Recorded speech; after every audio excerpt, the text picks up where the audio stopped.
Rockstar Games began in 1987 as a small British gaming studio, and at that time no one could have ever imagined that this tiny studio would create the Grand Theft Auto and Red Dead franchises. They created the second best-selling video game in history, GTA 5, and everything started with this guy. He is David Jones, the genius behind Rockstar. In 1984, David Jones with his classmates Russell K., Steve Hammond, and Mike Daly often met at the Kingsway Amateur Computer Club in Dundee. During that time they used to develop numerous small games while attending the KACC. Jones and K developed Moonshadow, Daly developed Freak Out, and Jones and Daly collaborated on the game with no name. When later attending the Dundee Institute of Technology, Jones began development on a game tentatively titled Copper Con 1, working under the temporary name Acme Software, alongside K, Hammond, and Daly to publish the game.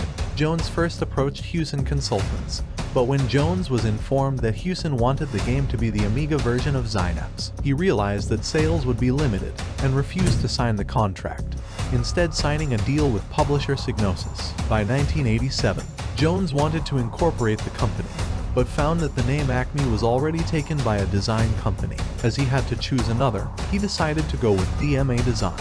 The DMA was taken from Amiga programming manuals, where it stood for Direct Memory Access.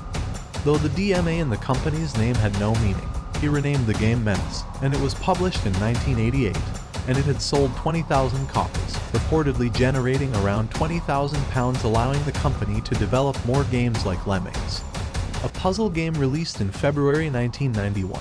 The game ultimately sold over 15 million copies.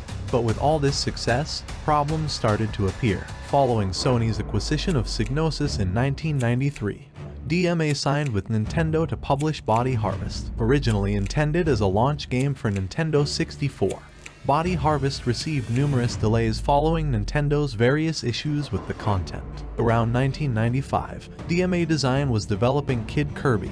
The project was cancelled. After that, they started to develop another game, Race Chase. Unfortunately, the team consisted of mostly inexperienced members, struggling with the task. But everything changed when the producer and creative director Gary Penn joined the project. Originally scheduled for release in late 1996, the game was ultimately released as Grand Theft Auto in October 1997.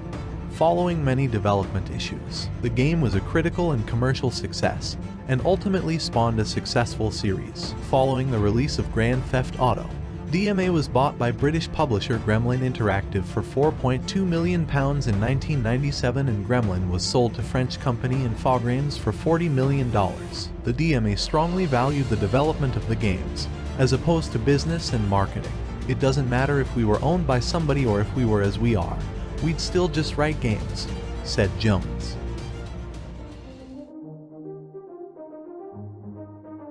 Now, it is impossible to talk about Rockstar without to mention about Take-Two Interactive.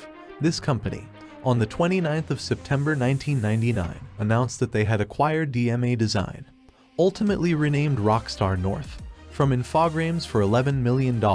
This was a very smart move made by Ryan Brandt, the founder of Take-Two. You see, DMA Design and BMG Entertainment, the publisher, had just released Grand Theft Auto, and while it financially performed well, it wasn't a critical success in Europe. It had sparked controversy over the use of violence in video games, with United States Senator Joe Lieberman speaking out strongly against it. Seeing the opportunity to capture attention on the game, Brandt had initiated the acquisition of BMG as to acquire the Grand Theft Auto property, and at the same time, contacted BMG's Sam and Dan Hauser, found a new label within Take-Two. With the rights to Grand Theft Auto, Take-Two expanded its publication into North America, and the game became Take-Two's first financial success with over 1.5 million copies sold.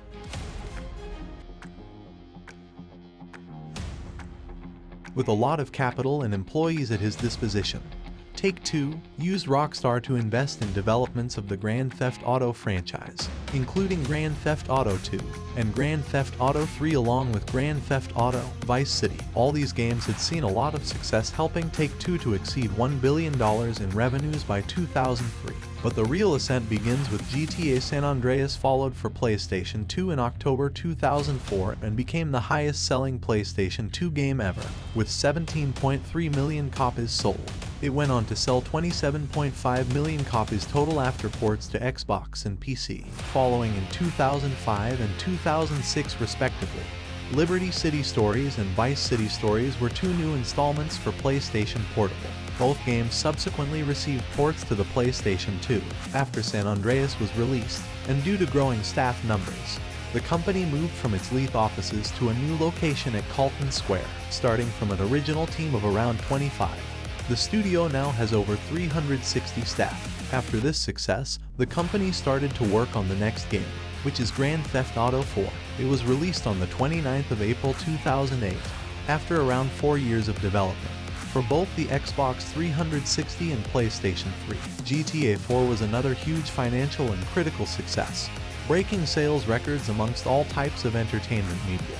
But the most important event for the company happened on the 17th of September 2013, when the studio released Grand Theft Auto 5 on the Xbox and PlayStation, which became one of the most critically acclaimed games ever. The game was a return to the fictional city of Los Santos, last seen in Grand Theft Auto San Andreas. The game also introduced multiple playable characters for the first time in the series, allowing players to switch between Franklin, Michael, and Trevor. Ever since its release, Grand Theft Auto 5 has made over $6 billion. This profit blew its $265 million budget out of the water, making GTA 5 one of the most profitable games of all time.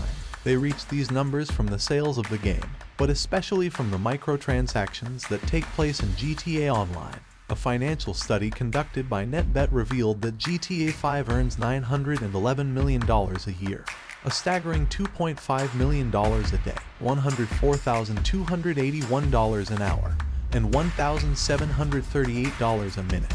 You could have 1,000 people not buy anything, but that 1,000 first person could be a white whale and buy $500 worth of shark cards, thus making a Rockstar's profit over all those that didn't buy anything. Research analyst Doug Kreutz claims that GTA 5 has made more money than any other piece of media, including books, films, and games. Even Avatar, the highest-grossing film ever, earned only $2.8 billion. GTA 5's success is unprecedented, even among other games. Minecraft, the best-selling game of all time, has earned only $3 billion in game sales. In short, Rockstar Games is successful because of their company procedure of quality over quantity, releasing an original title every 3 to 5 years. Their triple-A big-budget titles have gained a name for themselves over time in the gaming industry, making controversy and worldwide appreciation. Even if in recent years they have pushed microtransactions more than they should have, GTA will remain one of the best series of games ever made.